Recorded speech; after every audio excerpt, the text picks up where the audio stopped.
सध्या पवारांच्या कुटुंबामध्ये शरद पवारांचं बेरजेचं राजकारण तर अजित पवारांचं वजाबाकीचं राजकारण सुरू आहे अशी चर्चा रंगतेय।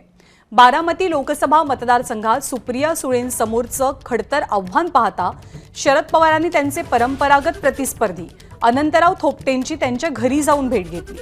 पहिली सभा भोरमध्ये घेतली आणि 40 वर्षांपासून सुरू असलेला थोपटेंसोबतचा संघर्षही संपुष्टात आणला आणि या सभेमध्ये सुप्रिया सुळे यांच्या नावाची उमेदवार म्हणून एक प्रकारे घोषणाही केली।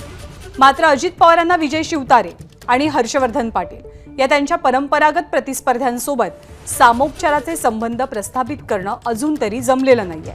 त्यामुळे दोनही नेते उघडपणे अजित पवार यांच्या विरोधात वक्तव्य करतात।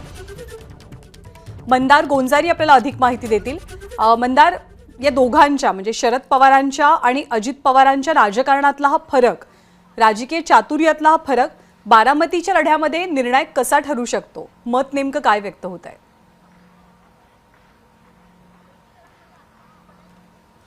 ज्ञानदा, महाराष्ट्रामध्ये बेरजेचं राजकारण कसं करायचं हे सर्वात आधी दाखवून दिलं ते यशवंतराव चव्हाणांनी।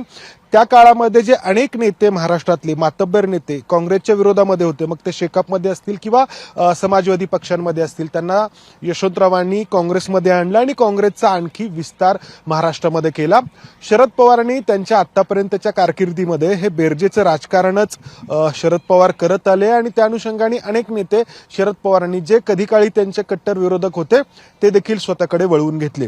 याचं ताजं उदाहरण म्हणजे अनंतराव थोपटे यांच्या घरी शरद पवार गेले आणि मागचा जो काही एकमेकांबद्दलचा विखार असेल किंवा एकमेकांबद्दलचं जे शत्रुत्व असेल ते त्यांनी संपुष्टात आणण्याचा प्रयत्न केला। बारामती लोकसभा मतदारसंघामध्ये जे 6 विधानसभा मतदारसंघ आहेत त्यापैकी सर्वात कठीण भोर विधानसभा मतदारसंघ सुप्रिया सुळेंसाठी ठरू शकतो, कारण अनंतराव थोपटे आणि त्यानंतर संग्राम थोपटे यांच्यासोबतचा संघर्ष आणि शरद पवारांनी त्यामुळे पहिल्या सभेसाठी निवडच मुळी केली ती भोरची। अनंतराव थोपटेंना ते भेटले आणि तिथूनच सुप्रिया सुळेंच्या प्रचाराचा नारळ त्यांनी एका अर्थाने फोडला।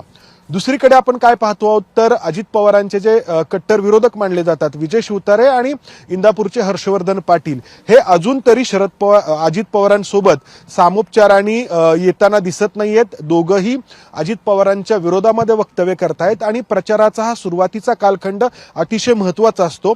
या कालखंडामध्ये प्रचाराची एक दिशा किंवा प्रचाराचा एक टेम्पो सेट होऊन जातो आणि आता या घडीला असं आपल्याला दिसतंय की अजित पवार देखील सामोपचाराने या दोन नेत्यांसोबत संबंध प्रस्थापित करण्याच्या मूडमध्ये अजून तरी नाहीयेत।